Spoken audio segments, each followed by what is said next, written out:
My name is Monica Gleberman, and you're listening to Silence on Set podcast.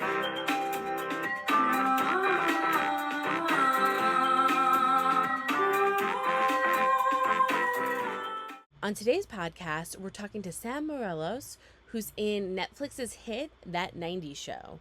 In the summer of 1995, Leah Foreman makes friends with a new generation of Point Place kids while visiting her grandparents, Red and Kitty, in Wisconsin. So to talk about what it was like stepping into those big 70s shoes that's now That 90s Show, here's Sam Morelos. Okay, so I'm so excited to have you on, Sam. I just have to state for the record, I'm so honest on this podcast that we've been talking for like 30 minutes before we hit record about life. And I'm so sorry. I'm like, oh my gosh, we're going to go so long now. But I No, love you. I'm in love with you. I love you. You're like the most adorable person ever. And I just like, we would have kept going if I was like, oh my gosh, we need to stop. I need to hit record because I'll just keep talking to you. You're No, amazing.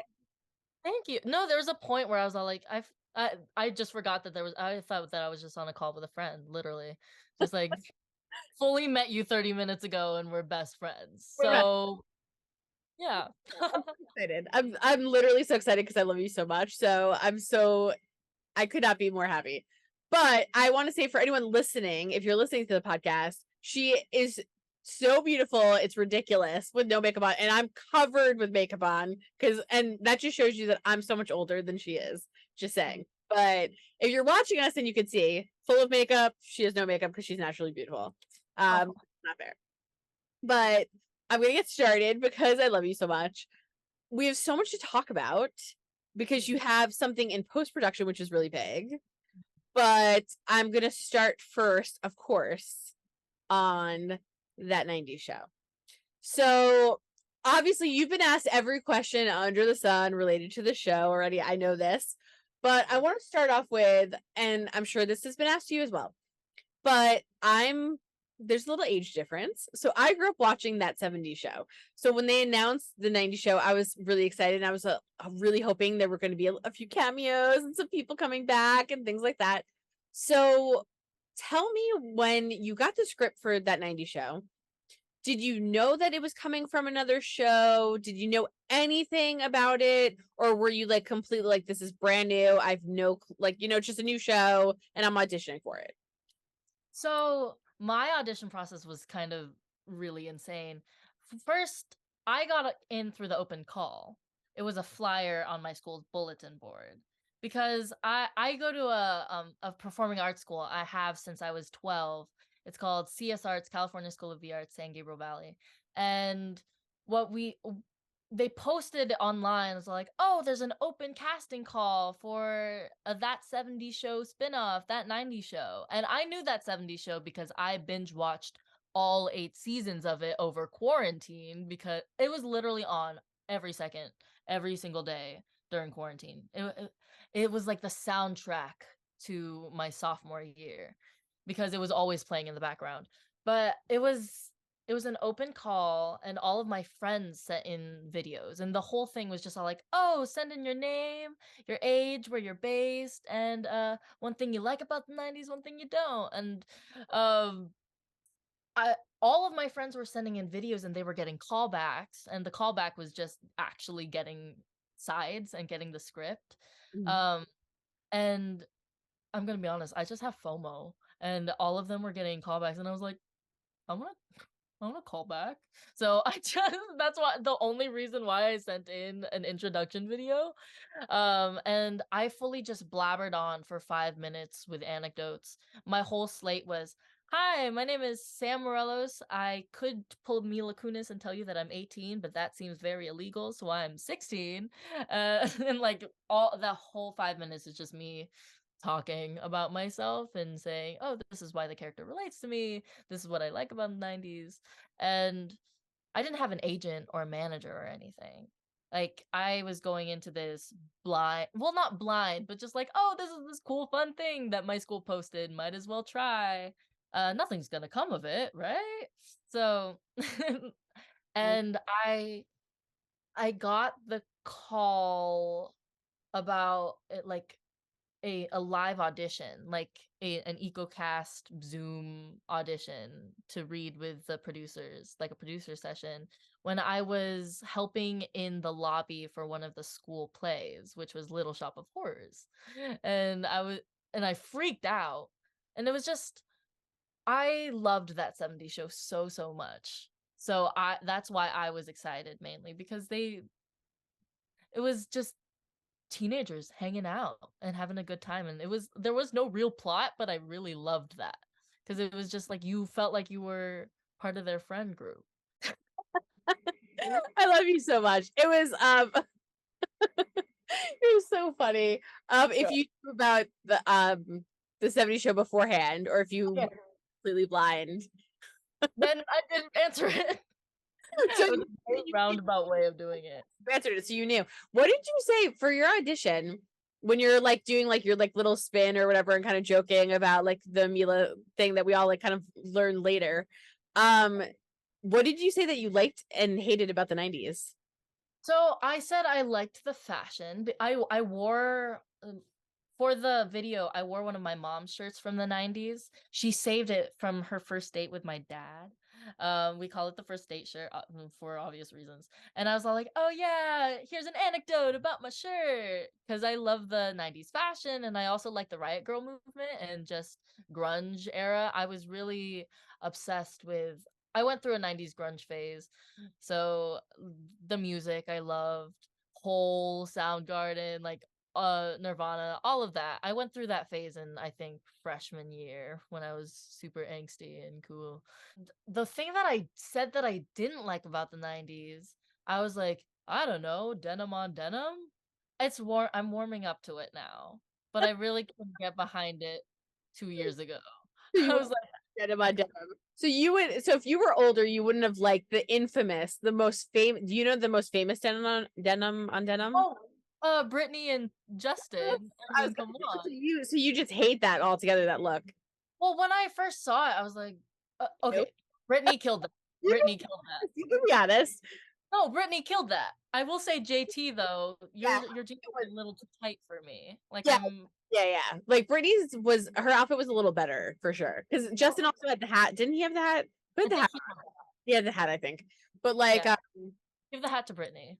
you know what's so funny though is like when that happened, that denim on denim, it was like, I remember it was like sort of like a shocking moment, but it was like a moment. Like nobody was like, "Ew, it's denim on denim." Everyone was just like, they're like matching. It's a moment. They're dating. So it's just so funny, like what we think about, and now it's like so iconic, like that denim thing. But so yeah, so you hate denim on denim, but you're warming up to it. I'm But warming up. I'm becoming a little more accepting of it. Like personally, that's so I funny. don't know how to execute it, and I think I'm just bitter about that. But I see other people do it. I'm like, girl, you look good. You look great. I just simply cannot myself. You could pull it off. You could do like a denim dress, like a full denim dress. I think so. I think I just need to find the right denim on denim Or fit. you would look so cute. Like if you, okay, if you could buy to like your goth look, you could do like a cropped denim jacket, like a black shirt, like Nirvana, like ripped up, like old school, and then like denim jeans. You could pull it off. You could I pull. like I've been really into like Western y fashion, like that sort of like vintage, but also like Western ish. And I love when they do like a little Little scarf. Canadian tuxedo and like, yeah, I mean, come on, they Yeah. do like a little scarf moment and then like crop denim jacket and the jean and like the bell bottoms. Like, I'm a fan of that. I just don't think I'm bold enough to do it on my own, and I'm bitter about that. Now, when I was 16, I was like, no, it's bad. You know what's gonna happen is like the writers of that 70 show, that 90s, I'm gonna do that this whole time. The 90s gonna literally be like, oh, she doesn't like it. Well, listen, in the 90s they wore it, and your character is gonna like, I'm gonna die if like one episode your character comes out, it is in full denim. I mean, it would match her because of how her attitude is, but they could come up with something like a Halloween episode or something, and I would just like die if that's your outfit. So the That right would be so petty, and I would kill for that. That'd be such a moment. oh my gosh, we'll have to pass the word through. True. So you literally find, so this is like insane to my brain. So you find it on, it's like literally hanging up in school, this audition. Friends are doing it, getting callbacks. You have FOMO. You're like, screw it, I'm just gonna do it. Like, whatever. I'm never gonna hear from them. I'm just gonna do it. You do it, you get called in for a live audition, and then you get it. Oh my God. But let me tell you, for the live audition, girl, I was 30 minutes late. It was bad. No, because What happened? I was still in school for the live audition. So I kicked the Dean of Arts out of his office. I was all like, hey, I need a space to do it. And then he's all like, oh, you can use my office. So I used his office, and I try to log on to the Zoom or whatever, and it's Wi-Fi blocked because I'm on the school Wi-Fi and like there are restrictions and it's blocked and I'm fully like I'm sobbing, by the way, and I've got like my teachers around. I'm like, there's nothing, and I'm literally sprinting across campus looking for Asa, the tech guy at our school, and I'm chasing him down, and um, I became friends with the casting associate, Muffet Brinkman, because she gave me her number when she first said, "Hey, we're going to do this live audition." And I was texting and calling. I was like, "I'm so sorry. Thank you so much for this opportunity, but I can't get in through the Wi-Fi. Thank you so much. I'm so sorry." Because throughout my like what 5 years of acting school or in this performing arts school, they always say early is on time is late, and if you're late, you'll get blacklisted, you'll get a bad reputation. I was all like, my career is over. I'm so sorry. But then they're like, okay, breathe. It's fine. You can just use it for the audition. Just use it because she was in the scene. Nikki, that her name was actually Nisha back then, but she's Nikki now. Nikki was she was stressed out about Nate getting this keg because she's like, "Oh my God, no! What are my parents gonna think about this? I told them that I'm volunteering, blah blah blah." And then she's like, she's kind of stressed out and she's riled up. And then Muffet was like, "Just use it for the audition." So really, for my first audition, I was not acting. I was just very frazzled, and it was very real. Amazing, but it's amazing now to look back on it. So you're 30 minutes late, which is like the worst thing ever. And I can feel like that panic, like that anxiety. And you do it. How long after you were done till they called you and they were like, you're going to play her? You got it. Oh my God, I was auditioning for them for 4 months. It was a very long process because I didn't have any credits. So and I also, throughout the process, I think by like the third audition, um, I was telling my acting teacher about it, and I'm like, "Oh yeah, no, I'm just auditioning for this thing. And I'm at the third round, but nothing's gonna come of it, right?" And then she's like, "Okay, but in case something does come of it, let me introduce you to my manager because you need to know the business side of things." And then I met my lovely, wonderful Suzanne, who is my everything. I love her so much. Um, and then Muffet introduced me to some agents, and then we had agent meetings, and then but by the very final round of chemistry reads, I met Max for the first time, and we did our read or whatever, and then right after that, he booked it. But Netflix was like, for me, I don't know, this one doesn't have any credits, so they were kind of very on the fence about it. And Well, then the what are they on the fence about? They worried like you couldn't carry it, like because there's so much pressure I on think you guys? I think so, or maybe I don't know. It was just what I heard was that I just didn't have enough experience in the industry because I was so green. I didn't have like my one IMDb credit was from when I was 10 years old helping my dad's friend out for a short film No. festival. And I was in it for 2 seconds. I didn't have any lines. So it I'm wasn't like I'm gonna go with I'm thinking that they were probably worried because there's so much pressure on you guys. The core group of you are in every single episode. I mean, you all have scenes in every single episode. So maybe they were worried, like, can she handle the constant, like the nonstop thing? So they really put you through the ringer for They that. really did. The producers and the showrunner, Greg Metler, and like the producers, they fought for me to have one more chemistry read. And I had it on a Wednesday, and it was an hour and a half long where we were doing like 5 scenes now and doing take after take after take, trying to find the best one. Or like, and I was like taking notes and all these things. And then I got the call on Thursday, the day after. I fell to my knees, sobbed, screamed, called everyone I knew. Was not supposed to do that, but did it anyways. And then Friday told all my teachers, "Hey, I'm going to be part of this thing. Here's the studio teacher's information." And then on had the weekend to figure out my work permit. On Monday I was on set. Holy crap. That is Yeah. crazy. They waited to they cast me 3 days before we were called to So, set. so you were the last one then, Very cast. loud. Yeah. Jeez. Okay. So you're the last one cast. And then for the chemistry read, was it all with Max? I had the majority of it with Max, and then for the very final one, I had a scene with Callie. Oh, okay. Like, yeah. Okay, that makes sense. To see like how the two of you would like gel together. So that makes sense. Okay. So the first one that you met that got the job was Max, who played. So if anyone doesn't watch the show, go watch it. It's on Netflix. I'll replug it later, but he plays Nate, and he is Kelso's son. If you watch, Oh, I think he's the neighbor. He's Gwen's he's brother. yes, right. Gwen's brother. Yes. Yes, but Kelso's son's best friend. Yes, the best friend. That's right. The best friend's son. That's the neighbor now. I'm like now I'm combining shows. I told you I'm going to be doing this the whole time because like I you're 70 show when it was airing. I mean that's how old I am. So yes, so you're right. So that's so crazy. So they had those chemistry reads with you guys, and the first person that you met was Max that ends up getting to play Nate. So he was the first one that you knew. He was the second person I met. Oh, okay. I read with a different Nate, I think twice, 2 different auditions, and then we came towards what's it called?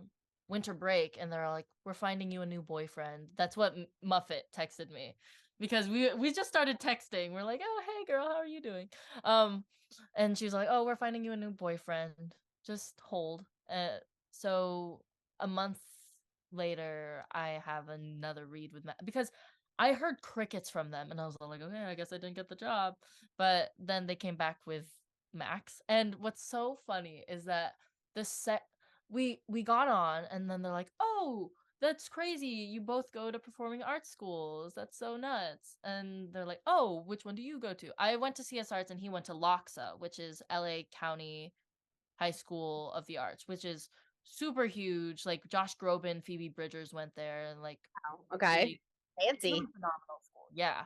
My school is 6 years old. Like when Oh, I was 12, it was the very first year that it opened. So we're very new. They're very like elevated.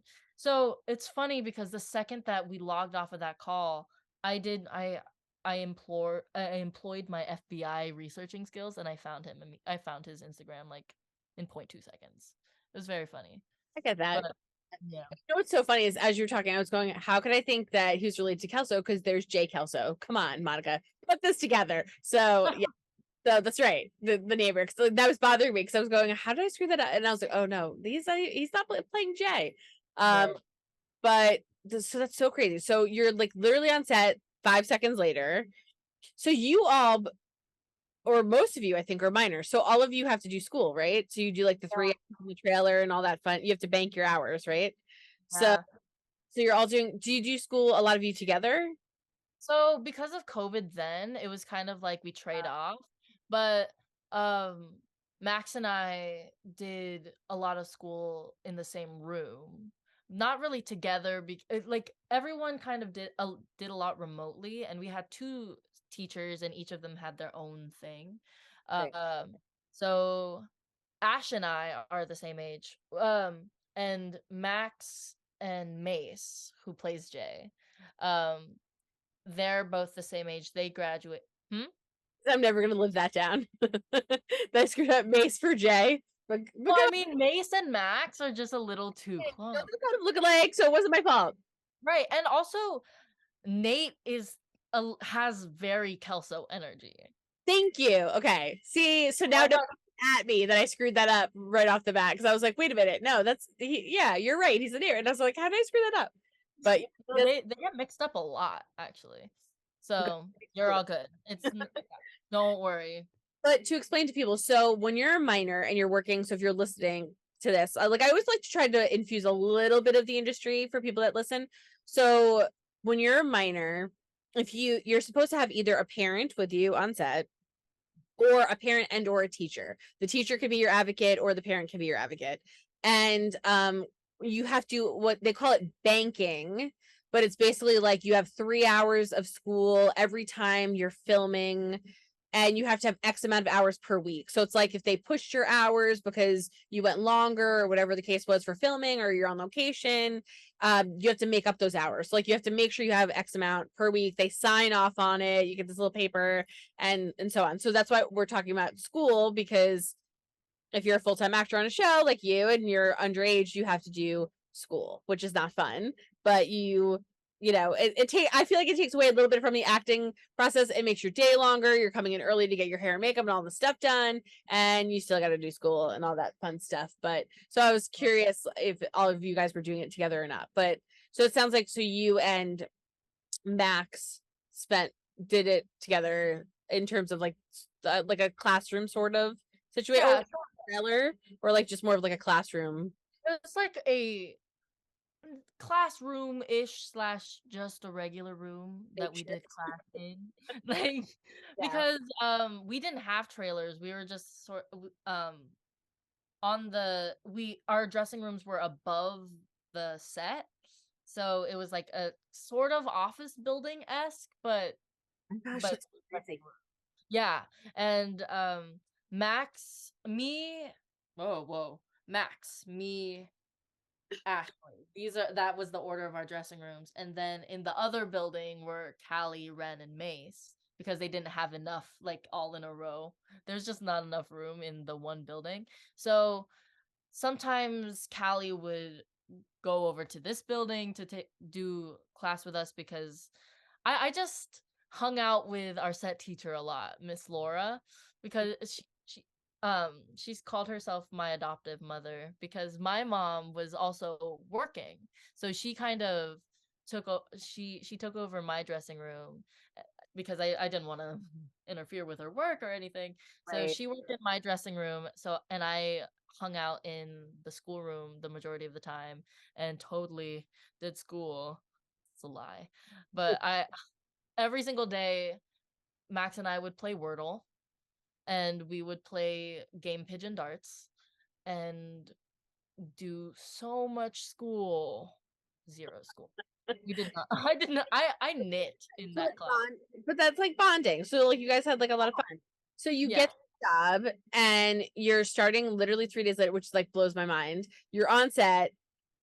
What do you guys do next? Do you guys all get together and like, did you do anything to like bond as a group?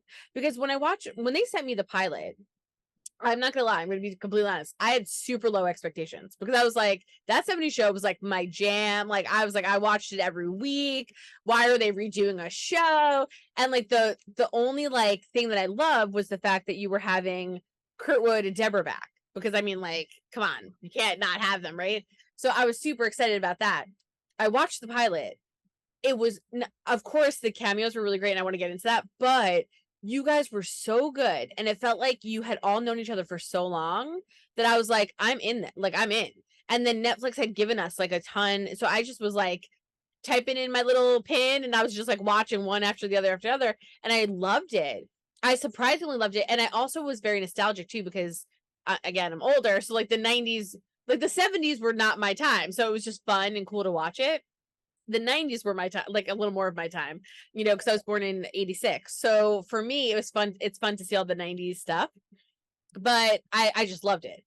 But that's a long rant of asking if we're both like ranting today. But that's a long way of asking. Did you guys do anything I feel like this started before we hit record. If we're going downhill, for everyone listening, we're going downhill. Just stop now. We're sorry. Yeah. I mean, at this point, We peaked before we hit record. so bad.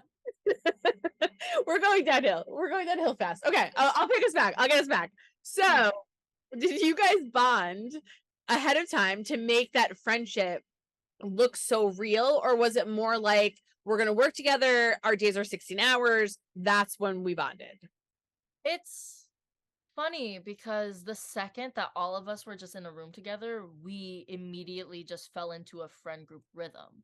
And also just in between takes, and we had a table read for the very first time of the pilot.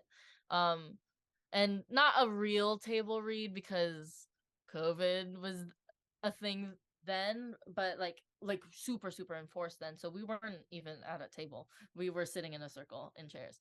And we learned about our characters and things like that, and we had discussions with the director, the lovely Gail Mancuso, whom I adore. But it was just the pockets of time when we weren't technically working. We would just talk because we're all the same age. It was just easy to find common interests and commonalities, or just like jokes that we all found funny, and we just could talk forever about nothing and everything, which was so refreshing. And just it warmed my heart really, because these were people that I literally just met this week, but man, do I feel like I'm part of something, of a group, and there's support there. This, oh my gosh, the very first time that I met Ashley, who plays Gwen in the show, I had never met her before. This is the first time I'm seeing her in person. And I'm in the dressing room hallway and she's on the other end. She just walked in. She locks eyes with me and immediately starts like sprinting towards me, and like it gives me the hugest bear hug imaginable. I'm like, I don't know you, but I love you so much. We're the bestest of friends now. And that was the vibe for kind of everyone there, because we were so dedicated to being there and creating this thing, and we just had a good time doing it. It never felt like work. There was like we put in a lot of work, but it never felt like um taxing or tiring or things like that, because I was in the company of just really good people. And Yeah. that's yeah, and we also ended up like throughout filming, we'd go like, "Hey, do you want to do you want to go grab some pizza here? Do you want to go hang out at the yeah, just like hang out." We were just being teenagers, and we didn't really think about like, "Oh my god, we've got to find some bonding exercises to make our chemistry work," because the second that we saw each other and just started interacting with each other, there was an immediate just camaraderie, which was really really cool. That's so nice. And I think maybe it's because you're all close in age and like just you're all in the same position, right? Like you're all like you have pressure of that 70s show. You have pressure that you're all on a new show. You're all in a new environment. And a lot of you have like that theater background. You're kind of living almost in a theater way where like your dressing rooms are above where you're filming. So I mean, like all of the situations that you were kind of thrusted in, you have nobody but each other. So thank God you all got to get like along. But I think a lot of times it forces a bond really fast. It's almost like when you go to theater camp or like, and you're like, I don't know anybody. And like a weekend, you're like, how do we live without you? It's like, it's kind of like that. It's like you just bond so quickly. So that's nice that it just worked out naturally, organically, and you didn't have to like work. Because a lot of cats do bonding things. Like they're like, oh, we all went out, we all did karaoke, we all did this. It's nice that you didn't have to worry. That's Yeah. and then you guys just did things as you wanted to do things. If you wanted to hang out, you went out and whatever. So like, I mean, like it's like really nice and refreshing to hear. And you guys are all young, so like it's fun. I do, however, want want a very specific this is our group bonding moment. Like I want to road trip with them. I want to go to or Big Bear with them and just like hang out and chill. But uh it, only 4 of the 6 of us are 18, and the other 2 are not, and it's like the parents are always there too. So the ways that and we ate lunch together every single day right in front of like Netflix headquarters. We'd break in and steal stickers from reception. It was great. It was a good time. Like we did normal teenager things. They're such teenagers. That's like, oh, they're in again. Let's pretend like we're not seeing them steal. We're like, "Oh, yeah. Hi, nice to see you. It was really great." And then we're, like, pocketing handfuls of Stranger Things stickers and Grace and Frankie stickers. I It listen, I've been there one time and I literally wanted to take everything because I was like, because it's like every show that you love is like they have pins, sticker, like whatever is all there. Like, and Yeah. it's just sitting there. It's like Yeah, sitting and snacks. Oh my gosh, there's snacks. I there. know we had Crafty literally, like, 100 feet away, but they had Netflix this next level. I feel and it's love the I feel love you. those. Yeah. What was it like? So okay, so you guys all bond and everything, and you're doing your first table read, which is like super awkward and weird because of COVID. When you're reading the script, you obviously you read that there were going to be cameos in the first episode and the second episode and multiples because they reappear throughout the season. So were they there during the table read? Did you freak out when you read that they were going to be there? Like, so give me all the details on this because I feel like if I read it and I'm doing that 90s show and I grew up watching that 70s show, you binged it. I'm thinking if I see like Ashton Kutcher and Mila Kunis is popping in through the door, and I'm gonna be like, "What? What do you mean? What?" That Laura is gonna come on multiple times. Topher is gonna be on multiple times. I think it would be a mix between like super excitement and like severe panic. So like when you read it, what was that? What was your experience? And were they there for any of the table readings? Did they talk to you guys?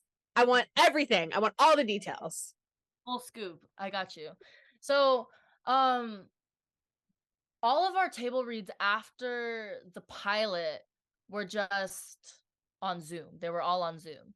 And what happens is we finish we film on a Friday, we have our live show, and normally that night we get the script for the next week.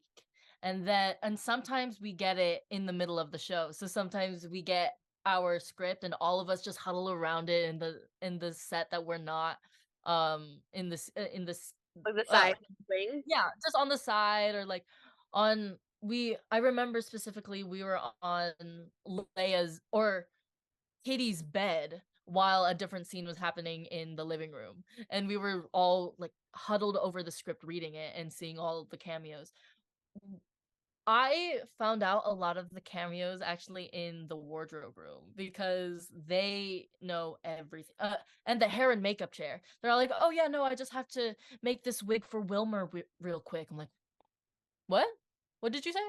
Uh, pump the brakes, rewind. What? So, and then I freak out.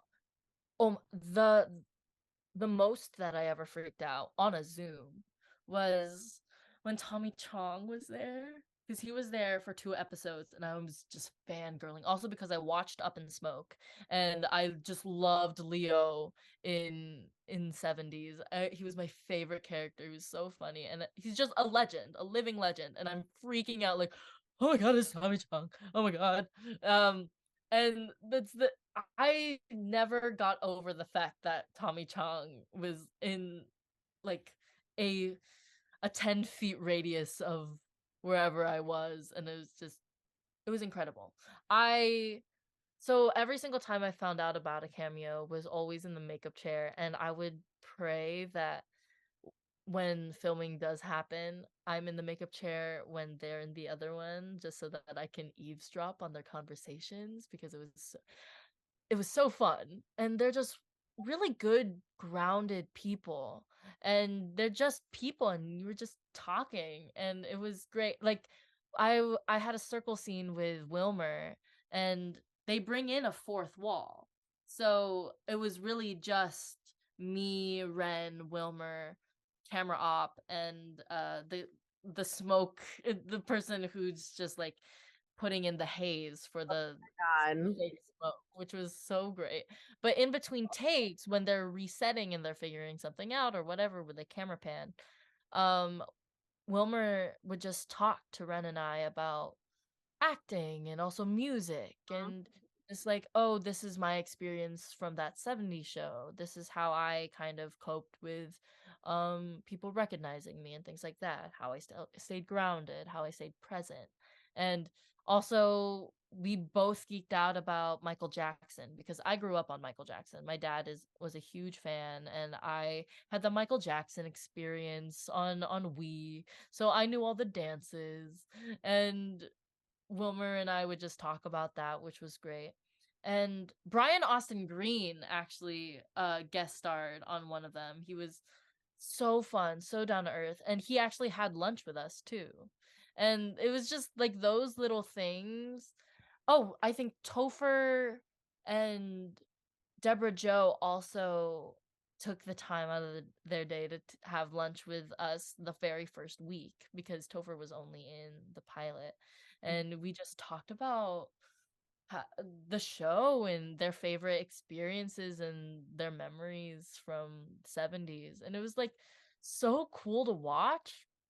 And I just adore these people because they're so grounded and so welcoming, because they let us into their into the show that they created, and we're just the next generation. And they helped guide us, which is really cool. And just all the cameo, they're just wonderful people. I just cannot stop saying how awesome they are.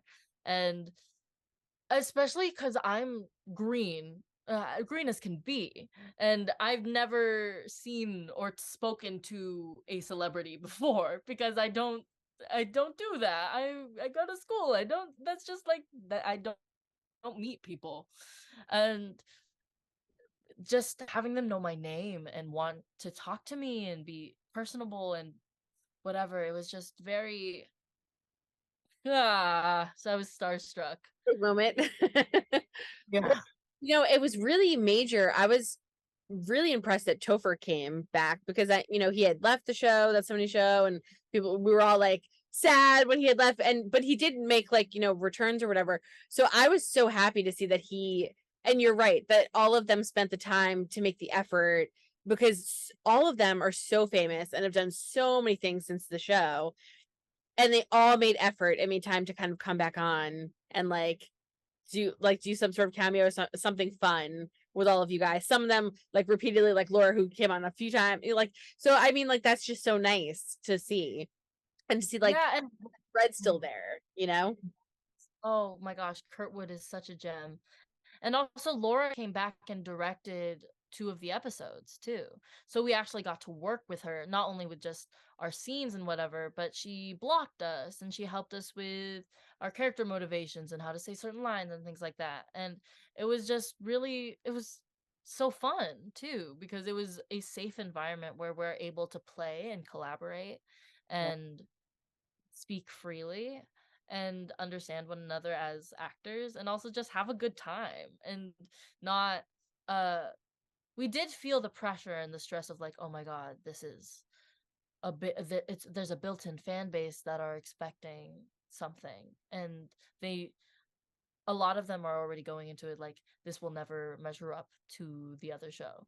Yeah, like And me. That's what I was saying. Like, I was, I like very low, but I think it's natural, right? Because yeah, when the show is so loved like that, it's like you're not like, it would be almost be like if, I mean, this is like a wrong comparison because I was gonna say like Friends, but I feel like Friends was like much more of a like an iconic like big thing. I mean, the 70s show was iconic, but like when someone comes in and they're going to read you any show, I think when the fans have like a semi heart attack, that it's going to get ruined or something's going to be tainted by it.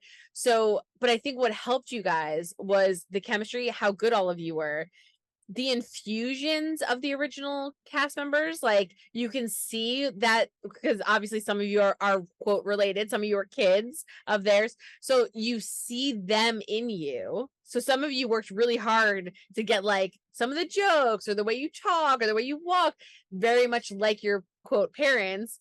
And then to have the cameos, I think, was just a nice gift to kind of warm people in to the show yeah, and just really just enjoy it. And then anytime a cameo came on later in the season, it was just fun. But at that point, you were in. Like, you were like, this show is funny, it's good, I care about these characters, like, I'm in it.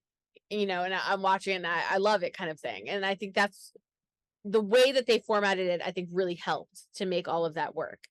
I But think so too. It was because we the whole goal was like we don't want to recreate that 70s show. right. It's a sequel, not a recreation, and we're just we are our own people. We're not carbon copies of Jackie and Kelso and everyone.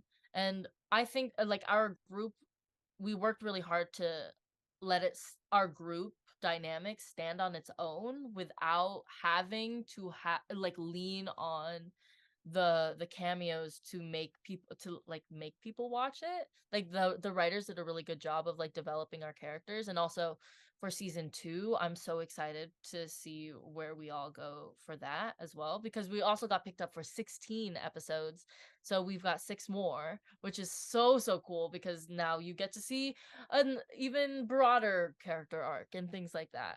So Let's talk about that because me and you, I feel like could go on tangents about because we're so like invested like in the show, in like everything about it.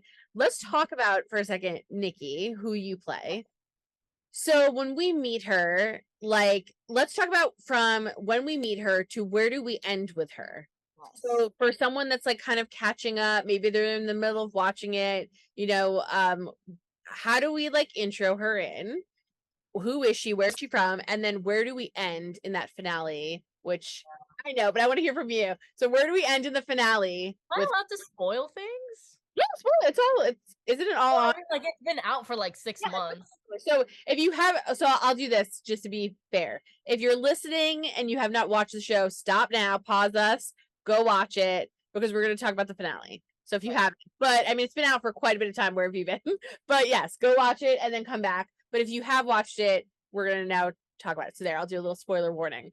Just, but I'm so curious. So like, tell us, and again, I've seen all of it, obviously, but tell us how we meet her and where did we leave her?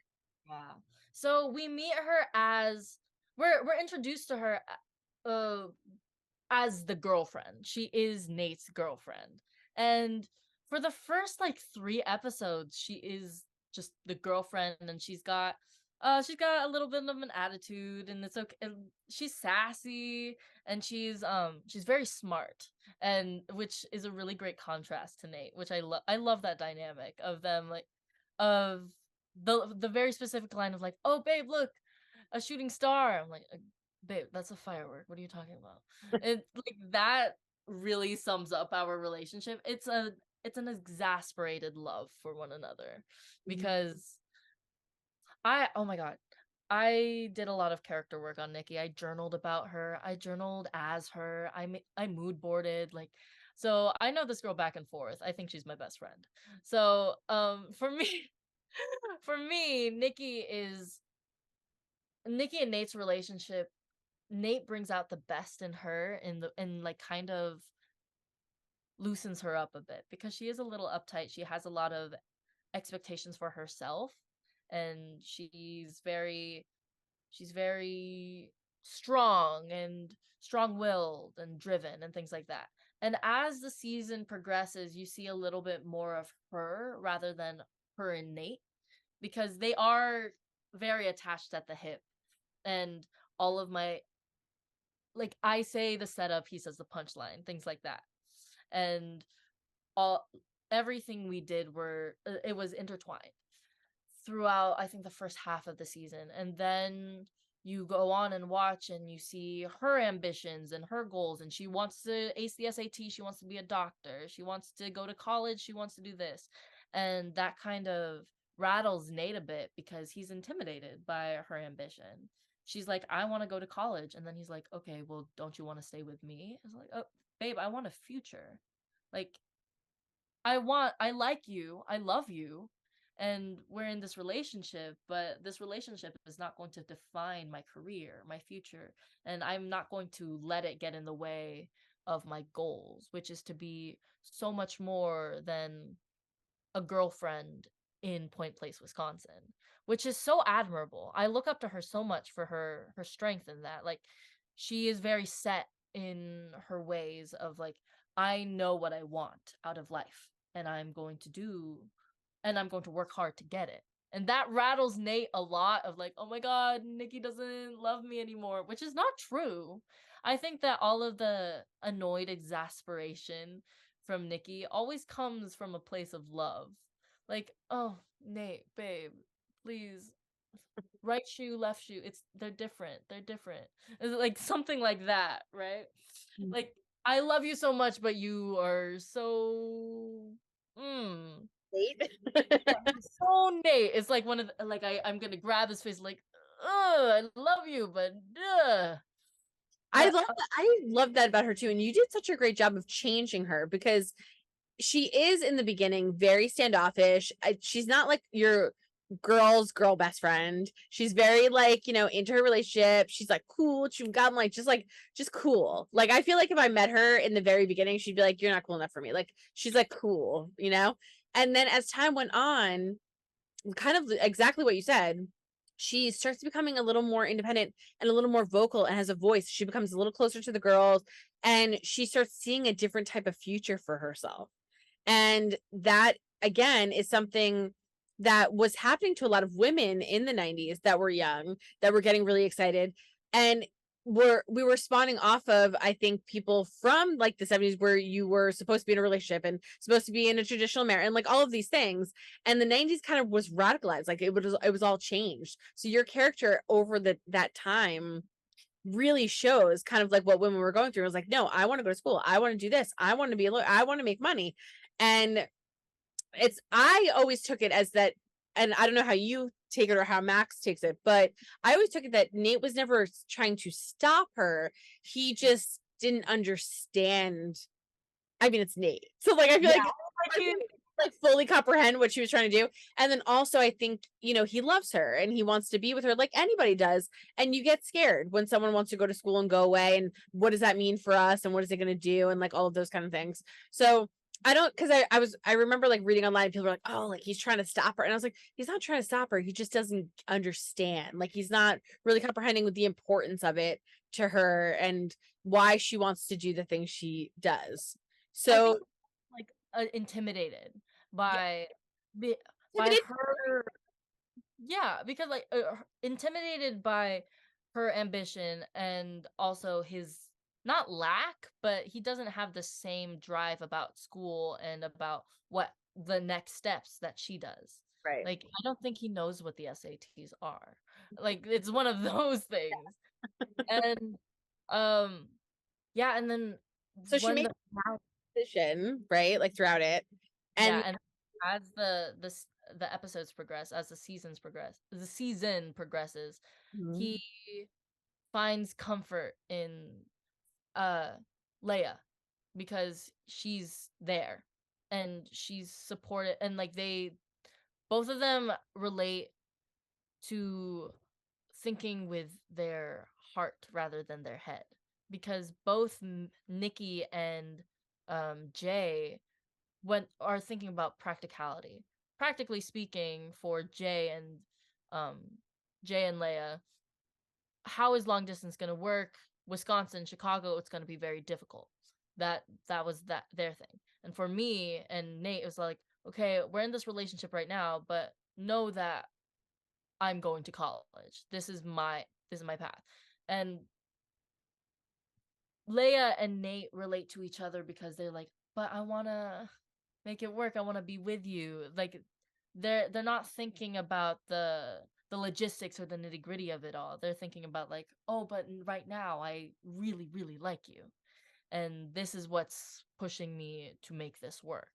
And I'm not to say that Jay and Nikki don't love them back. It's just that I think that they're viewing the situation, each of them are viewing the situation very differently, and they just have a different perspective on them. And I think because Nate and Leia have that common denominator, then they're drawn to each other because of that. Because they think with their hearts, not their heads. Um, and which leads to the finale, like the last episode of um them almost kissing. And that, okay, when I read that in the script as Sam, as Nikki's best friend, I was heartbroken. I was like mad because for me, because I thought I was being cheated on. I was like, oh, what is this? You know what it is? When I saw it and that whole episode, I was like I remember my mouth being open. But the thing is, I feel like it's very weird to say this because I feel like for a character that's playing Kelso's son, you don't expect him, I feel like, to do like a whole kind of arc and a change. But Nikki and Jay have a very similar path of changing. I mean, like they do it in different ways, but they change very significantly over the course of the show. Not saying that Leah and Nate don't, but they're much more grounded and okay with being in the town and living there and are comfortable. And listen, I understand it. Like she's moved around a million times. She's found this place. She found these friends. She's like kind of finally content with being in this place. She doesn't want to have to move and she doesn't want to worry about all of these things. Kind of again, like you're saying, with the logistics of it. Nate, I think it's like, and also I think with Nate and Leah, they just want to be like in love and they love and they just don't want to worry about anything else and just want to not have to stress. I think they've both stressed a lot with various other things and they just want to love. And then for Jay and Nikki, it's just so interesting how different they have become over the season that it was just shocking to me that out of all the people that Nikki, like I never would have guessed would like start falling for Jay until almost that last episode because I was like, wow, they're so similar. Like their mindsets and the things that they're saying are very much on the same track. And it was like mind blowing for me because I'm going, this is like Jay Kelso, like saying, like, you know, I'm thinking ahead. Where are we going to go? How are we going to stay together? How is this going to work? Which is, again, another reason why your show is not like a redo, a remake, like, you know, because it's so different. Because the Kelso of the past, of that 70s show, he, like, let's just be real, I'm just going to say it, want to have sex and do drugs and, like, and just have fun. God, he So, is such a whore. completely different. 100%. And I mean, as an adult, and even with the cameo, you could see that he adulted, right? Like in the cameo when they have Ashton on as Kelso, but still he's Kelso. Like he's still funny. Jackie's still like, you know, yelling at him. Like, you know, it's still cute and they're still funny together.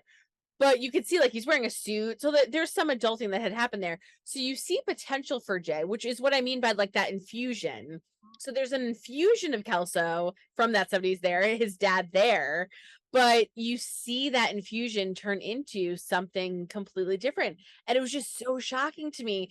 It definitely throws you in for a loop when he like goes back to Leia and goes like, no, I really want to make this work with you. When like after they'd broken up, right at the car at the very, very end, he's like, I want to make this work. I want to do long distance with you. And then that also throws Leia and Nate for a loop. Nikki doesn't know anything. I mean, she'll know, but at that moment, she's like, probably. yeah, she's like, oh, babe, look at how cute they are. I'm so glad that worked out. And Nate's just like frozen, like, what do? I don't know what I'm doing. Yeah. So yeah, the finale got me. And I love that. I'm excited because it gives it opens Nikki's character up for so much for the coming seasons. Like now you don't know what's gonna happen, and it's just like everything's up for grabs. Everything is in the air. It literally ended with like pure confusion in terms of relationships. So like I have no idea who's together, who's not together. Who was there going to be a kiss? Was there not going to be, like what's going on? What are the feelings? And then we have like this college looming, and like how it's going to play into the show because you're all in the same town, and like at some point, is it going to be like, you know, nobody goes to college? Some people go to college and come home. Like how is it all going to be kind of like worked out? So like when the finale aired, I was like stressing because I was like, I don't know who's together. I have no idea if like she just cheated or not. Like I'm like, what just happened? And now I'm concerned about college because college is being talked about so much, and I'm going, what are we gonna do with these characters? Like I love this group together. How is this gonna work? And it's crazy. That's just, and like that was the finale, and I was like, yeah. And it was over, and I was like, no. So every single season is going to be set. I was so happy it got renewed. I was like, thank God. I wanted to know like what's gonna happen. I'm excited. And every single season is set in the summer. So it's like the summer of 96 now. So you don't what happened over the school year? now you like having that energy and not knowing what happened over the school year and like coming back for season 2 in the summer of 96 is going to be so fun for the audience too. It's going to be fun for me. I really want the next script. Have not received a thing yet because of We don't know anything. everything that's happening. But really for me, what I'm excited for is I just want to know what happens next. I too am a consumer. Like I just Question. If you get your next script, so obviously what we mean is like there's a writer's strike going on, there could be a possible SAG strike. So right now nothing's happening, no scripts are getting written, no one knows anything. We're kind of on a pause. But when everything hopefully gets kumbaya and everyone's good and everyone gets what they deserve and everything's good, and you get the script, would you freak out if you found out that like during the school year, Nikki and Jay end up together?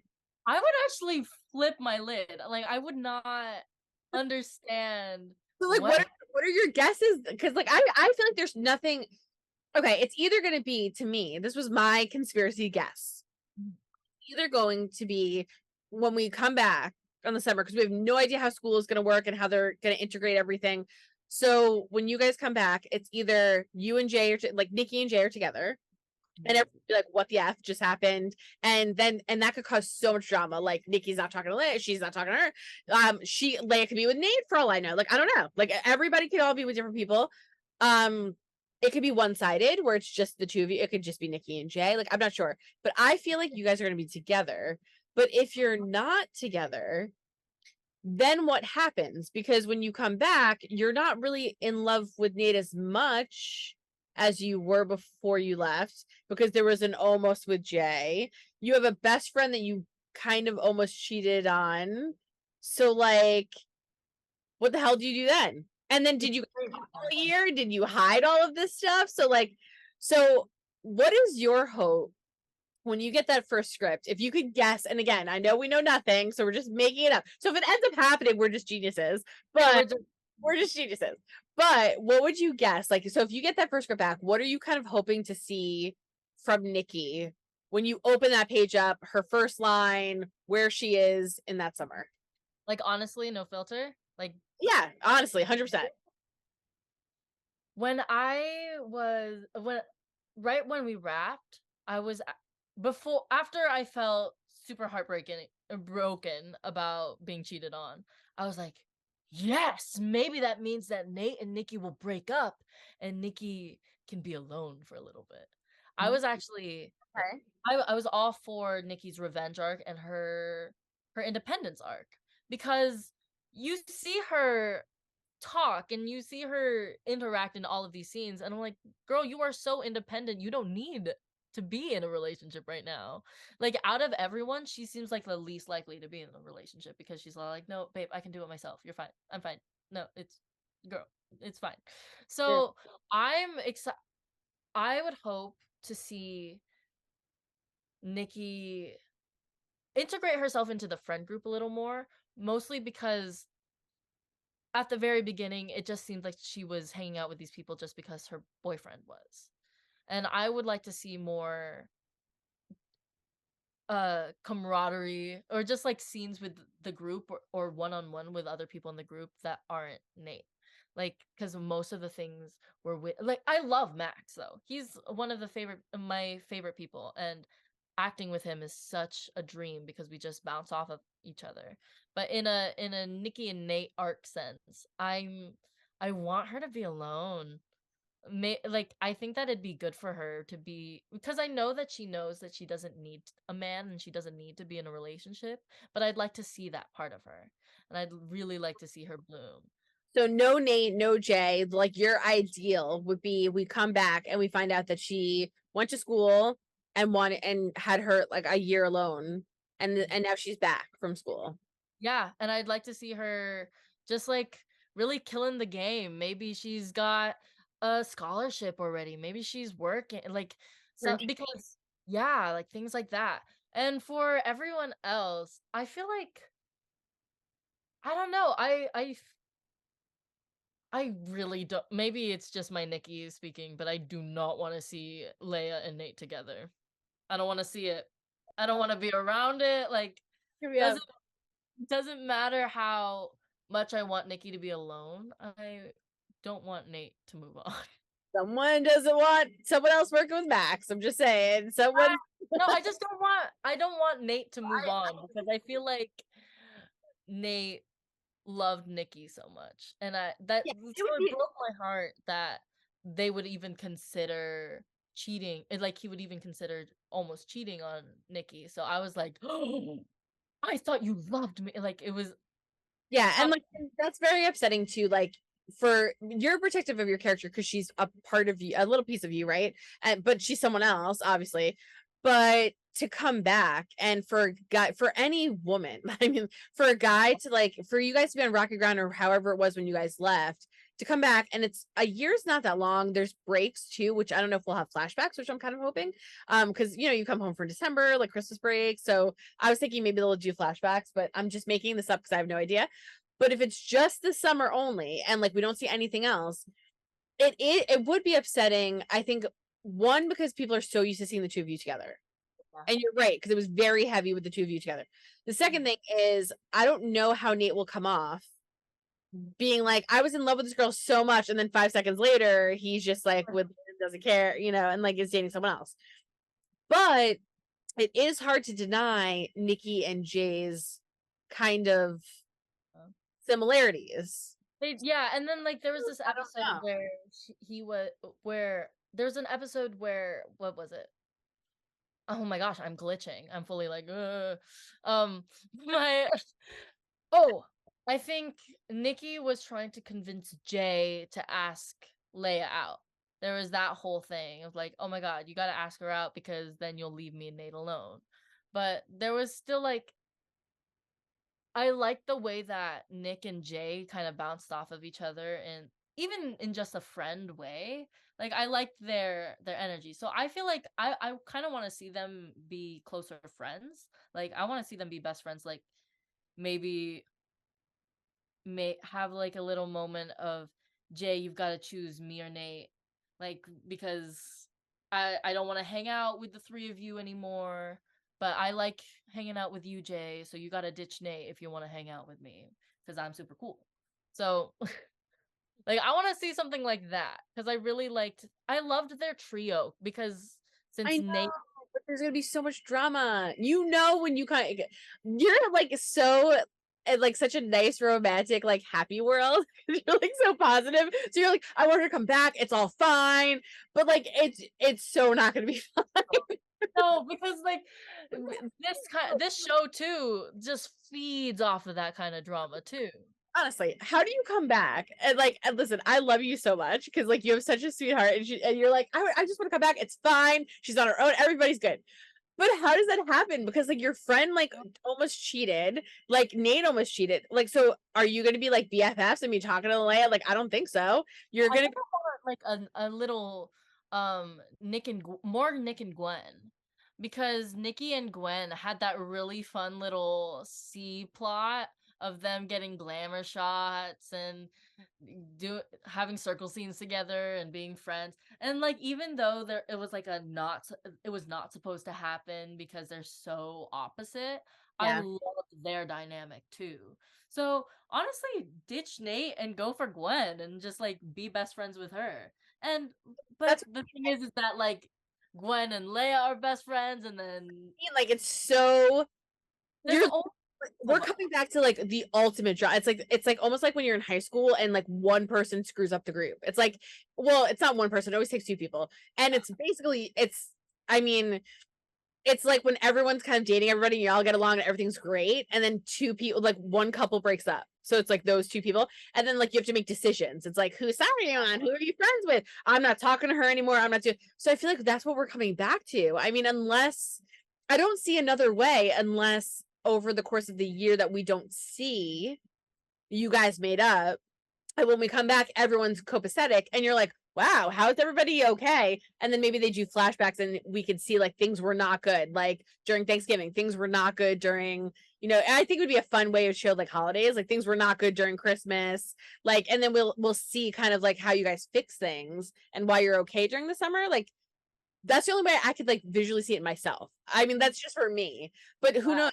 I'm not a writer, so like I don't know. Like if they write it and it works. I mean, it works, but I kind of feel like, I don't know, I just have a feeling that you're going to be with Jay. I don't know why. Like, I just have a feeling. And I have a feeling like Nate and Leia are going to be like, sort of like together. More, No, like, yeah. and then I feel like the four of you are not going to really be talking. There's going to be like friendship issues. And then you have Gwen that's like caught in the middle of it because she's not really involved. It's like she didn't really do anything wrong, but she's sort of friends with, Neither is Ozzy. close with Leia. And then she's like, you know, kind of jokes with all the guys and has fun with everybody. So now what does this poor girl do if everybody's fighting and like sort of not together, and you know, she's kind of like stuck in a rock and a hard place, unless she's the one that kind of brings you all together. Maybe she's, because she's a voice of reason. She's always been a voice of reason. She's very much like a straightforward, like feminist woman. Like I love her so much. She's so vocal. So maybe she comes in and she's like, stop acting like crazy people. You were just dating, like get over it. You know, like I could see her like yelling at you guys to just be like, we're all friends. Get over it. Sit on this couch. We're not leaving until we're friends. You know, like I could see her doing that kind of thing. And maybe she fixes it. Like who knows? But I love your like romanticized version of like coming back and everything's fine. No, I don't think everything will be fine. I think that there will definitely be weird tension between Nick and Nate in that basement. But I think that Nick, I was hoping you're alone. I'm just hoping that she's like independent. She's like, I don't need you. Ugh, get away from me. I'm just gonna hang out with my friends because they're my friends too, Nate. And it's like this whole, like I want to see, because when Jackie and Michael broke up, when they broke up, and they're still hanging out in the basement, but I loved their little squabbles when I'm looking for that energy. Like I love that. I feel that. Yeah. Because like, and you're right. Like when that's how they handled it in the beginning. Instead of like hating each other and fighting. Well, there wasn't cheating though. Well, There? I mean, How no, there was like I think, but like Kelso and Maury, Kelso and Maury. yeah, he did. But like I think that when Kelso first, oh my gosh, I'm going back a long time trying to remember. I think when Kelso first cheated, it was not with one in the friend group. It was like some girl, and so like that I think made Jackie harden a bit. And so like it's a little different. So like when it's like when it's like a friend, it's a little different. And then when they broke up, yeah, it was so much fun to watch because the two of them were just like bah, bah, bah, bah, like at each other. So I mean that would be fun to see you guys really going in. There's also the Eric Hyde Donna love triangle. So that's internal. That's within the friend group. Yep. So however they manage to figure that out, maybe that's the energy over it. Like I think there will be parallels. It's never going to be exact because new generation, new batch of kids. But I think too, right? Like they were in the 70s, you're in the 90s, so it's very different. But the cool thing is that what shows with these like decade shows that 70s, that 90s is that you can still relate to them because they're at the end of the day they're still just teenagers and they've got the same problems as teenagers now, except without the stress of social media and texting and whatever, all that. Yeah, it's relatable. Yeah, it was like all the good times I lived through before Twitter and all that stuff existed. Yeah, right. Like I think the log line was I love this line. Sex, drugs, and rock and roll never changes. It doesn't change. It just switches clothes. Like I love that. So like there's commonalities throughout like the 70s and the 90s because of like our friend group, and then there's just like certain references thrown in here and there, which is cool. But I think that there might be that kind of friend group tension parallel. But I don't know. Everything is just speculation. It's like this is my wish list of what happens in our friend group, like the whole wish list, but like who knows? I'm so excited to get back though. I know. I just want to know what happens. So I'm like you, like I want to know, and obviously we're in the middle of strikes and all this stuff. So what is the latest that you've been told? So what are you doing right now? So like right now you're not filming anything because of the strike. There's nothing being written. So there were 16 episodes ordered for next season. We're all super excited. I'm like cannot wait for the first episode. But you guys haven't even filmed yet, so we're probably not going to see anything. I mean, I'm just going to be honest. If I feel bad for anyone listening, I'm sorry, but we're probably not going to see anything until next year, I would assume, because you guys have to film. It's got to go through the whole process of the whole spiel. So, I mean, next year the earliest, and I'm thinking more like mid of next year because I don't know when this whole thing is going to kind of resolve. So, as an actor and as a thespian, a lover of theater, what are you doing in the meantime while you're kind of waiting? I read, and I think this is true, and I think you can confirm this because I think this is online if it's true. Descendants. I can confirm that. Okay, so Descendants: The Rise of the Red. I heard someone's playing Zelly, and it's in post-production right now. So you have that coming out. So really quickly, is there anything that you can kind of, they probably swore you up and down on this one, but is there anything you could say about Zelly at all? Well, she's the daughter of Rapunzel. She's got rainbow hair. It's very hard to miss. That wig was 50 pounds. I haven't had a lot of hair in a very long time. Like, this is me growing out a pixie cut. So I've had my hair short since I was 12. So feeling hair on my back was such a crazy experience. And I miss it. I'm growing my hair out right now. But I shot my stuff in 2 weeks in February. So and it was so fun. We were in Georgia. I met the cast. We hung out. Um it was very nostalgic for sure because I grew up watching the Descendants franchise like 1 through 3. I watched all of them. I know all of the songs by heart. Like, that is my jam. Like, Disney original movie was that was me. Um so being part of this franchise was just a crazy experience. I don't know if I can tell you anything else. Let me just look up the deadline synopsis that they gave, and then I'll just read that to you. That's all I know that I can say. But It's totally fine. I can actually, hold on. I pulled up because I was like, she probably can't say anything. I came prepared. So this is what it says about the film. It says follows Red, daughter of the Queen of Hearts, and Chloe, daughter of Cinderella, as they team up to save. I always say her name wrong. People yell at me all the time. Aradon, right? Is that right? yeah. Yeah, people listen to me, and I feel like I say it right. By traveling back in time using the White Rabbit's pocket watch to stop an event that would cause grave consequences. So that's what is listed that we could say. We could say it's directed by Jennifer Fang, who directed it. And we can list that Jeremy Swift's in it, Rita Ora's in it, Brandy Norwood. Brandy and Paulo Montalban like reprising their roles as Cinderella and Prince Charming is so iconic. I know. It's a moment, girl. You're in a moment when this comes out. I'm part of a piece of history, and I'm a fan, and I love it. And talk about like, I love how you keep saying I'm so green, I'm so green. Meanwhile, you're in that 90s show, which is like the biggest thing ever on Netflix, which is taking over for one of the biggest shows ever that existed. You're in the Descendants that's coming back, which is one of the biggest movie franchises ever, with some of the biggest people, and you're gonna have moments of some of them returning in it. Like, like it's just mind-boggling. But every single day, I'm like, what is my life? What's happening? I can barely keep up with what's going on.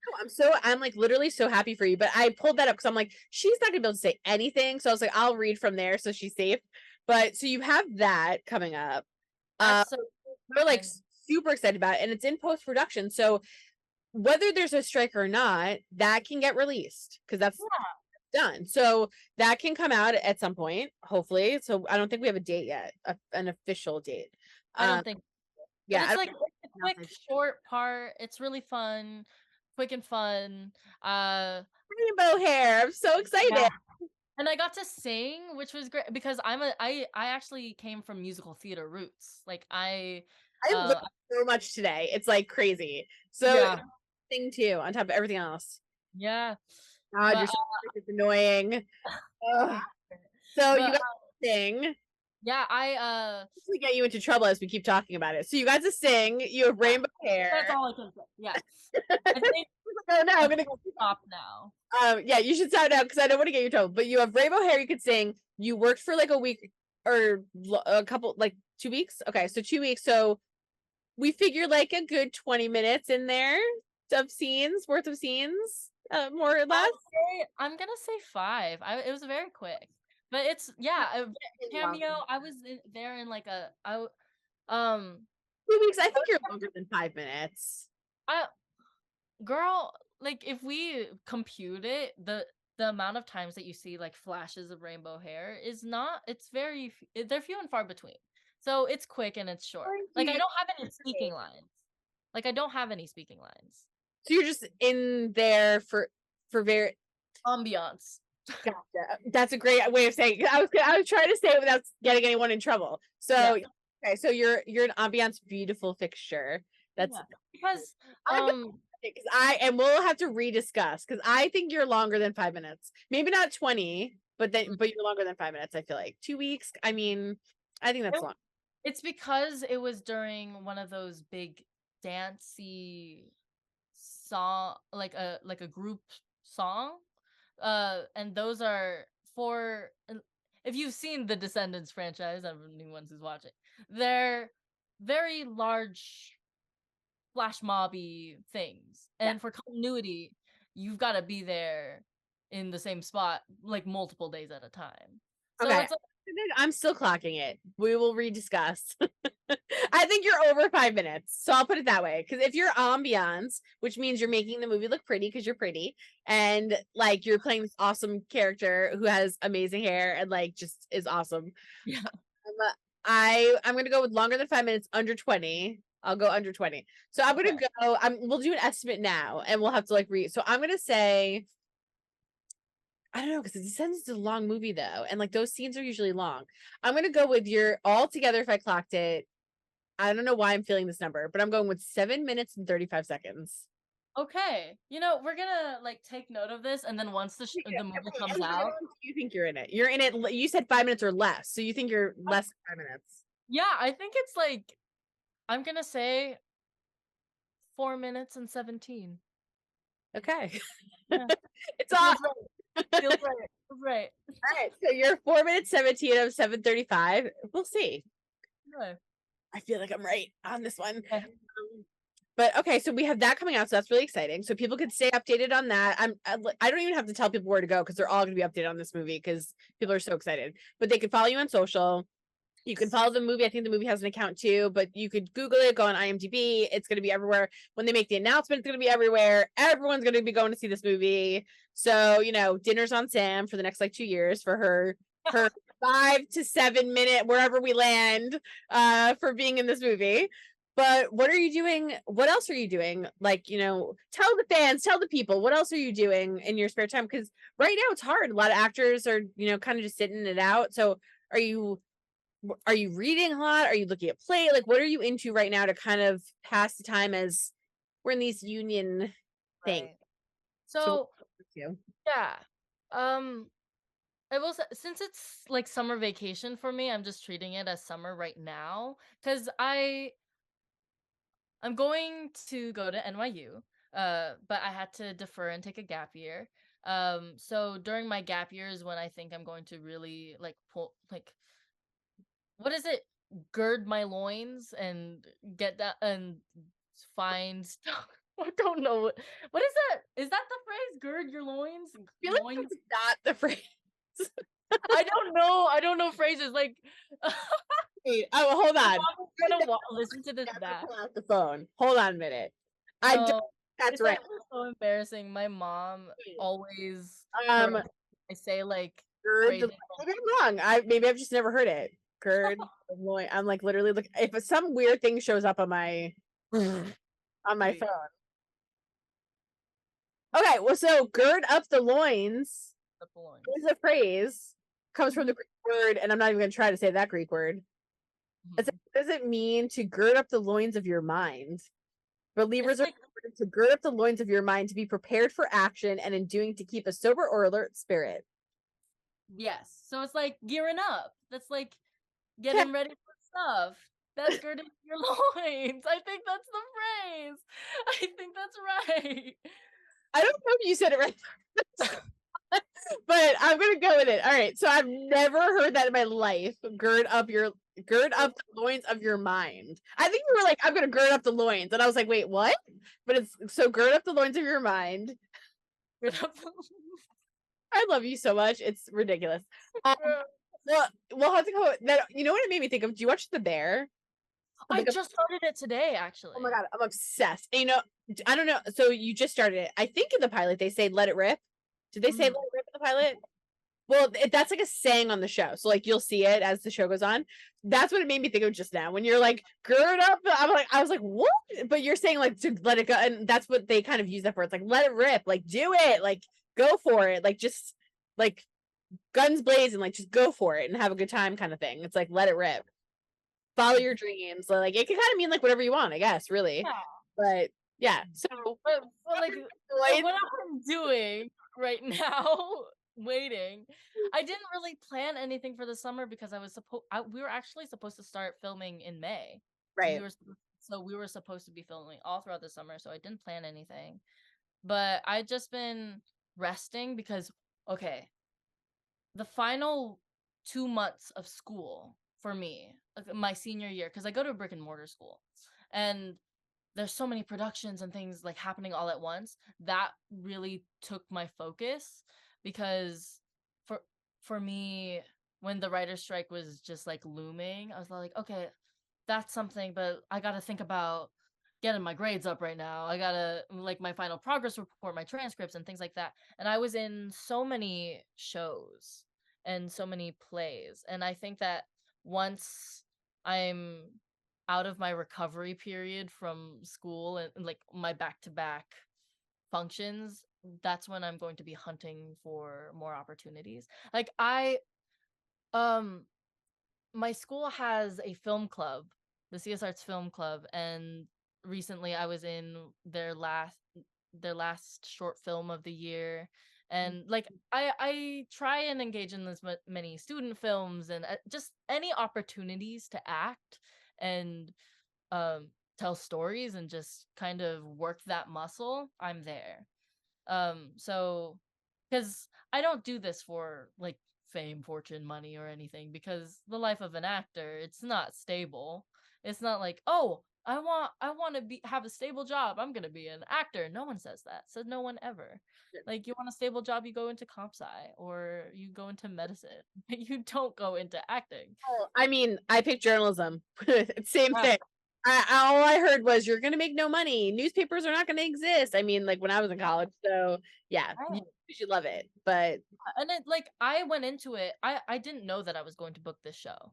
So I went into, and even though I knew that I wasn't going to, I didn't know that I was booking anything right now. I was already planning to pursue drama in college, to pursue drama the rest of my life. So I'm just looking for any opportunity to act and do that.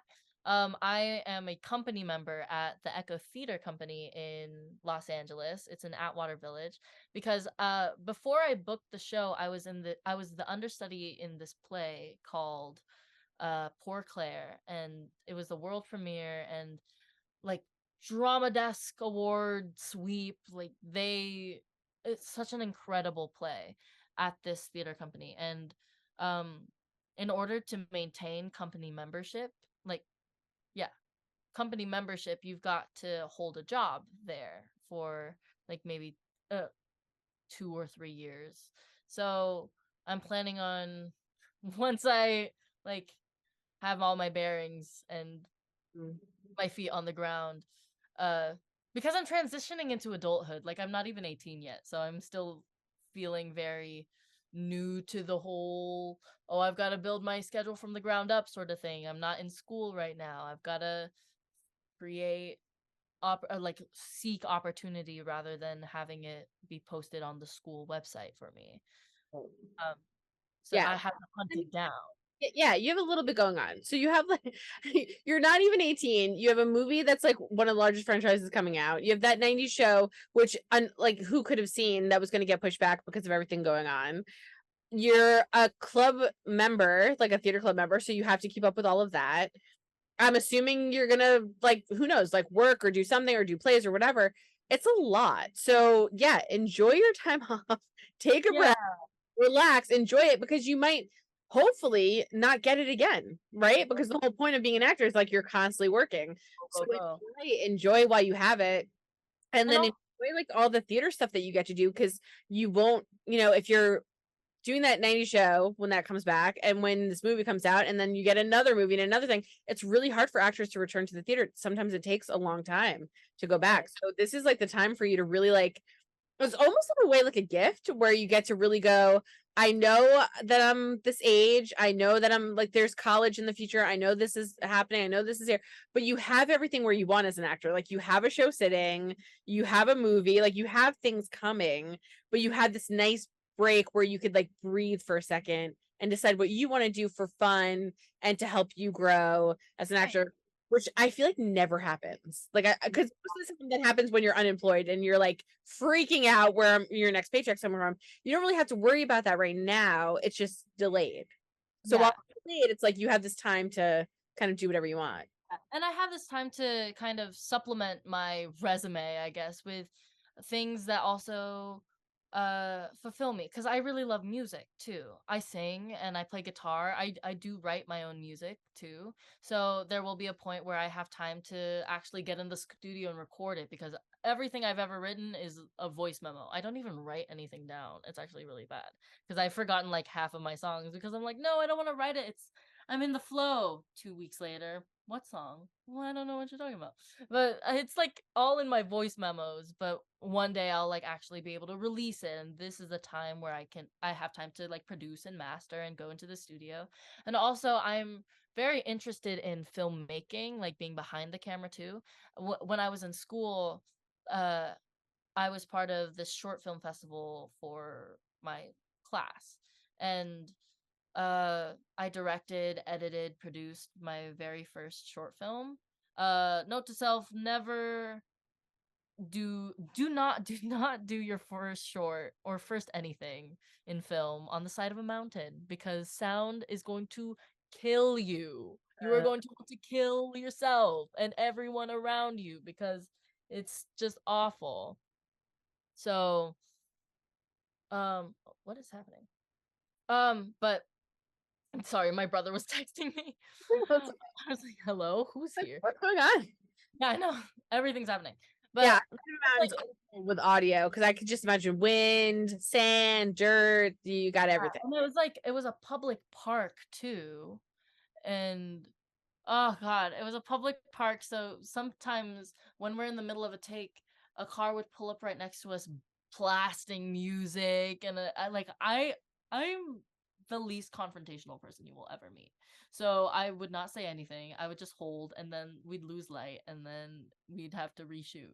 So it was just, but something along those realms. I want to be able to be creative and like on the creative team again. So like this is the time where I can. You remind me so much of me, because like when I was in high school, I was like the girl in every club known to man, doing everything known to man, like, and writing and leaving and covering celebrity stuff, and people all thought I was crazy and like constantly just doing stuff, and I never stopped. Like I never took a minute. So that's why I'm telling you, like, enjoy your minute, because you personally sounds like your personality sounds like mine, which is like, it's a good and bad thing to not I think I'm a Capricorn, and like they tell this thing about how like this like legend I've heard about like a goat, like, right, because the Capricorn is the goat and climbs to the top of the mountain, and it's like, yes, I made it. I don't know if that was good enough, and then it climbs back down, and then it goes back up and climbs back down, and then it's like, well, I'm like restless, so I'm gonna climb back up again, and it keeps doing it till it kills itself, because Mhm. it's just constantly moving. I'm my worst enemy. I'm trying to be better at it, but I Wow. constantly nonstop doing stuff. And so like when there's a day where I have like a minute, or like it's a weekend or Saturday and I go, I have nothing to do, I sort of almost panic that I have nothing to do. Like I'm like, oh my God, I need to come up with this, or I'll put this on the podcast, or I'll put this out, and so like I said, I'm trying to be better at it, but you sound very much like me. So I want you to enjoy this moment, because I just feel like you're so good at what you do, and to be a good actor, to have these projects sitting, to have a theater background, to be able to sing, write your own stuff, be able to be behind the camera. I mean, there's nothing that you can't do. And you literally were handed from a flyer from FOMO, a full opportunity platform. I mean, it's crazy. So like you have this whole world open up to you and school. Like, I mean, like who doesn't want to go to NYU and school? So you have this whole world. So it's like all in front of you there. So right now I'd be like, do nothing, enjoy do nothing, try to do nothing, because you're about to be so busy. I could just see it happening. I mean, you're gonna have one thing after the other. Because like when I was in school, I was in every I did the performance group, and then I did the show, and then I did this short film, and then like I was in everything. And I'm so and while and I was also juggling work. I was filming, and I was also doing press stuff, and then I was also I was doing everything. And that's how I operated. And so like having this breath is very strange, because I'm kind of like, you know how sharks have to move or else they'll die? yeah. It's that. Like, Well, I that's have to be doing something. that's how I Yeah. am, and it's good and bad. It's good because I think we're the most successful in that way.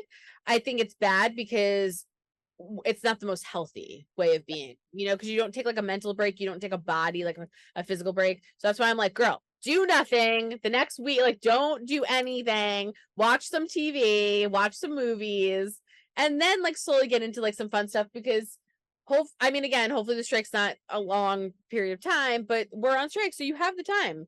And you have all these safety things. You have all these things coming out. So it's like you don't have to worry actor wise. And you can't really worry anyway, because there's nothing for you to like go to at the moment unless it's completed, as long as SAG doesn't strike.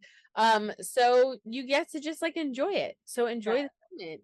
Like, But I was in a moment where I was like, "Oh my god, at this point, I think I'm just gonna get a job. Like, I'm just gonna go be a barista right now, because I need a schedule. I need to do something. I'm not getting up out of bed until noon, and it's bad." I'm like, not it's bad. Enjoy it. You're so young. Enjoy it. bad. Because I'm telling you, like you're gonna blink and you're gonna be back to 16-hour days, and they're gonna call you in for ADR, and like you're gonna have all the fun stuff. Like, and again, listen, no one's complaining. It's not Right. like, oh my gosh, I hate that. Like, no one's complaining, but it's work. Work is work. We all do it, whether we love it or not. And you love it. I love my job. But it's tiring and it's a lot. So you gotta enjoy the peace while you have it. But let me tell you, to sum up, not only are we BFFs and I totally adore you, and I cannot wait for you to come back to New York because we have to hang out, but Yes.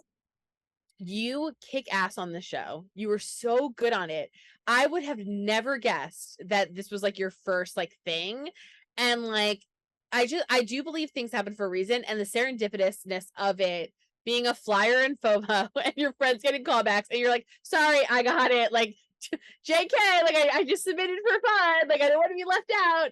I mean, like all of that stuff happens for a reason. And then you get like this movie that we'll debate later about timing, but you get this movie where you get to look like fucking awesome, and you're in The Descent. Like I don't even care if I was like a background person in a like standing when like Brandy walked by. Like I could care less. I'd be so excited. I mean, it's a huge film, and you're just like with your IMDb, like just add those credits like onto your thing and like doing your thing, and like it's amazing. And I just think you're amazing, and you have so much to offer, and you have so much more to do. So it's like I'm ending with I just think you're fucking awesome. I Thank love you. you. Cannot wait for you to come here. And you just have like the world like right in front of you. So just like enjoy your moment, enjoy your peace, let yourself have some peace, and then go crazy with the 500,000 million things that you're going to end up doing. And I want the exclusive on the first song, is all I'm saying, before you release it. Yes. Okay. Bet. Yeah. That's going to take off. It's going to be gold. And I want the clicks for it, selfishly. So I want the exclusive on it. But I'm just so proud of you. And like, I told you before we started recording how much I love interviewing people that I love, that I like to watch their work. And so to meet you and talk to you and get to know you before I hit record, and then now I'm like, I just love her. Like I just want you to be like my little sister, and I just want to like take care of you, like hang out with you. So this is definitely not the last conversation we'll ever have, but You are just amazing, and I love you, and I want to thank you for coming on and for talking to me for so long. Like, Oh my literally, it's almost 8 o'clock where I am in New York. I mean, it's so God. probably where you are. We were supposed to go for like probably half an hour, and we went so long. Time go by so fast. But It's it crazy. was but you're so interesting, and it was so interesting to hear like all of your stuff. So I'm just amazed by you, and I'm so grateful that you came on to talk with me about it. I'm so grateful that you had me. And like honestly, I think it was just 90% of my tangents. So thank you for listening. No, we both went on tangents. I just love the middle of our interview. And again, I'm not cutting any of this. I always put it out there because I don't care. This is Yeah. what when you listen to me. But I just midway through when I'm like, we're going down. We're Yeah. the ship's going down. We're both ranting. We're heading down. Let me try to bring us back. It's so like I don't know if we ever came back, but it was hard. I think we made it. We got there. Well, at least the last like 10 minutes, we pulled ourselves. I think so. We got a lifeboat. We both made it. I never let go. Okay, Yeah. like Titanic, I never let go. She let him go. I didn't let you go. We came back. We made it. We circled. We circled back. Yes, we But got it. you're just amazing. So where can people follow you on social so that they know it's you? Yes, I'm on Instagram. It's if you just search up my name, Sam Morelos, it would pop up. It's Morelos_Sam. Super creative, super different. You wouldn't get it. Um, on TikTok, I deleted TikTok in May of last year, but I have an account. I just don't post. But Gotcha. it's If you want to follow a ghost account where she doesn't post, what would that be? Your name? it would be Sam Morelos. SAMORELOS. It's just like one less M. It's like my name smushed together. And yeah, I don't have any other social media. That's it. So basically Instagram. Because if you go, I mean, we'll follow her on TikTok because if she gets enough follows, maybe we could like persuade her to do some music on there or make some crazy Yeah. videos or like when the 90s group is back together, maybe I could break in on that and we can do some TikTok dances. I will make the guys dance. So Oh my we could have some fun. So yeah, it would follow her there so we get those numbers up. yes. But on Instagram and it's your name with underscores, but they'll know it's you. Or you're verified on there probably too, right? Yeah, I'll Yes. find it. So look her up, follow her, and we'll just keep updated with all of your stuff. And like I said, I just adore you. I'm gonna follow you because I'm the worst at following everything on all the socials. So I'm going to follow you right now. And you I'll follow you back. know what? Let's just do it right now while we're on here. While we're on the podcast, everybody can just listen. I do this all the time. I was actually talking to one of the cast of one of my favorite shows right before I was talking to you. I just was messaging them on there about their finale. I was like, what just happened? I don't know. Do you watch the show? I think I could share this. Do you watch the show From? No. Highly recommend it. It's on MGM Plus. Okay. There you are. You're so cute. Okay, I'm follow. Okay, I just followed you. Um, Perfect. beware, I message you because I message people all the time. Oh, So From is a fantastic show, and it just had its season 2 finale. And after the finale aired, literally, I like popped open. Either I'll have someone's number, usually like I'll have someone's number and I'll text them, but I didn't want to text anybody because like I didn't want to bother everyone because everybody's talking about the finale. Like when finales air, like everybody's talking about it. So I was like, you know what? I'll just do like little Instagram messages. So I started messaging everybody, and then everybody just started messaging back, and then I just went on a rant because like I can't get rid of the fact of what just happened. It was like one of those finales where I'm like, no, and now we're in like the middle of a strike, and I have no idea when we're coming back and how you're gonna answer what just happened. So before I was talking to you, I was in a rant like on Instagram with like 4 of the actors for the show. I was like, I understand. I'm scared. I can't do this. And I was like messaging. And so we were going back and forth on like, and they have theories because they have no idea, like you, like they have no scripts, they have no idea. And like, so we were just throwing theories around and it was just very funny to talk about it. But I think you would like it. It's a really good show. It has a lot of really good actors in it. But so it's called From From. And it's so funny that we're talking about a different, not your show. It's basically about, how can I explain it without giving too much away? There's a town that looks kind of like a crappy ghosty town, and people that are driving around the country at some point like they're on a road. This is like not a good story to tell you if you go on a road trip, but they're on a road trip or they're driving or they're going somewhere and they come across a tree that's over the street. So they're like, oh, I guess we have to turn around. Like they get out of the car, there's like crows and birds and like and weird stuff. So they get back in the car and everybody turns around and then they drive through this like weird looking town and all these like creepy people are looking at them and they're like, this is weird. Like, all right, let's just keep going. Like, and we're just gonna drive through. And they drive through and it circles back into the same town. And they're like, did we turn? Like, what happened? And everyone kind of says the same thing. And you find out, no, you didn't miss a turn. You're kind of stuck there. And not only are you stuck there, but and again, I don't think I'm ruining anything if you're listening to me and you've never seen the show. But not only are you stuck there, but there are things that can kill you at night. So horror. Imagine like people constantly kind of getting stuck there from all over the world for no rhyme or reason, all different states. Like there's really the only same thing is this tree. Like if you see this tree, so like as the show goes on, when more you'll see more people, and then you go, oh shit! Like because when you see the tree, you're like, oh no, they're gonna enter this town and start panicking because they're gonna find out they're stuck there. But it's very interesting, and then it's sci-fi, weird stuff happens. And season 1 was really good, but it was word of mouth because season 1 was kind of quiet and then everybody started talking about it. In season 2, like the numbers just like blew through. So they announced today it was renewed. Thank God. Because the finale was like, I literally cannot get it out of my brain. And so we had it under embargo, so I couldn't announce it. And then when we announced it, after it was announced, I'll say this was like getting in trouble. Before it was announced, I messaged everybody because I already knew. And I was just like, dude, what's going on with next season? Like what happened in this finale? And then we were all talking about it. So I highly recommend watching. It has really great actors in it. It's really good. Cool. It's really good. It sounds like creepy. It's not like scary. It's not like Walking Dead scary, but it's like there's definitely creepy people, but it's a lot of sci-fi stuff and puzzly things and I'm like trying to watch for stuff. Like I feel like I'm missing things. So I told one of the actors on the show, I was like, I feel like you're not telling me stuff and I'm missing things I need to rewatch. Like I feel like I need to rewatch and like be looking for stuff, but I don't know. I could be making it up. I'm not sure, but it's a good show. I think you would like it. Okay, good. MGM Plus. I don't have MGM Plus. Yeah, I think it's free to download. I don't think I had to sign up or anything. I think it's like free to download. So I would like look it up. It used to be Epix. Do you remember Epix? No.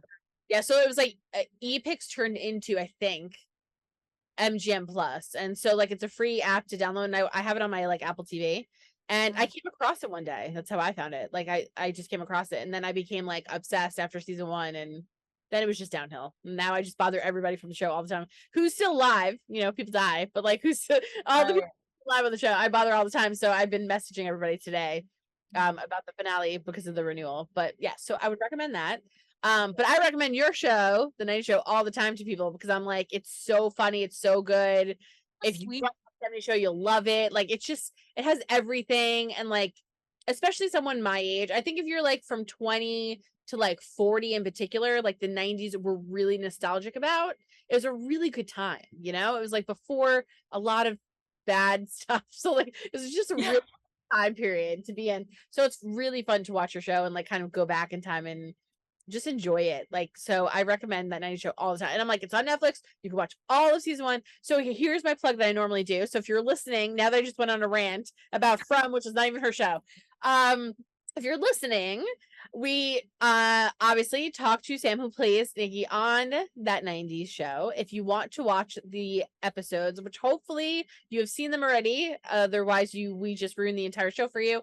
But we did do a spoiler warning. But if you want to rewatch it or are wondering where can I watch it again, it was so good when I was watching it, head over to Netflix. You can watch all of season 1 right now, and just like blow through them. They're so good. There's cameos. It's funny. It's great. And you can catch that 70s show if you're interested in kind of the history of where the show came out. You could stream that online. So find it everywhere that has it on a different platform. So just check your platforms, like look it up for that 70s show. But that 90s show is on Netflix. And I think if you're out of the US, it's on Amazon Prime, if I'm not mistaken. But just Google it or, you know, I don't know, search it, whatever, on your device and find it. Watch her. She's amazing. And she's going to be an Oscar winner soon. I just feel it happening for her. So watch her now while she still talks to us before oh my God. So check out the 90 Show, follow her on social, and thank you so much again for coming on. Thank you so much for having me. Yeah. Well, have a great rest of the day, and thanks for spending 12 hours with me. Of course, I'd do it all again. I would too. I love you so much. Thank you. Hope you enjoyed listening to Sam Morelos talk about what it was like joining that 90s show, her audition, where she was when she found out, all of the good behind the scenes details. We also got a little bit of sneak peeks into Descendants, The Rise of the Red, where she plays Zelly, which was super cool. So I hope you guys enjoyed some of that. If you want to check out that 90s show, make sure you head over to Netflix. All of season 1 is currently available now to stream, and hopefully season 2 will be coming soon. The date is to be announced. And The Descendants, The Rise of the Red is set to come out at some point, hopefully in 2024. So we'll keep our fingers crossed for that as well. Make sure you hit the subscribe button so you're updated on all of our latest podcasts, and head over to our YouTube channel, hit subscribe so you'll be the first one notified when video versions of our interviews come out.